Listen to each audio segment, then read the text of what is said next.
Wala nang kawala ang isang lalaki na matagal nang pinaghahanap ng batas matapos siyang maaresto ng Northern Samar Police Provincial Office sa Barangay San Jose, Katubig, Northern Samar dahil sa kaso nitong murder.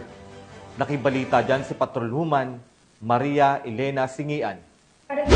Autoridad ang isang lalaking wanted person na may kasong murder matapos mahuli sa Barangay San Jose, Katubig, Northern Samar. Naaresto ang akusado bandang alas 9:35 ng gabi ng mga tauhan ng 2nd Northern Samar Provincial Mobile Force Company kasama ang Northern Samar Provincial Intelligence Unit at Katubig Municipal Police Station sa bisa ng warrant of arrest para sa kasong murder na walang inirekomendang piyansa. Ang akusado ay dinala sa Katubig MPS para sa kaukulang dokumentasyon at tamang disposisyon. Ang matagumpay na pagkakaaresto sa akusado ay patunay lamang na epektibo ang pagpapatupad ng pambansang pulisya sa kanilang sinumpaang tungkulin na maghatid ng serbisyo publiko para sa mas payapa, ligtas at maunlad na bagong Pilipinas.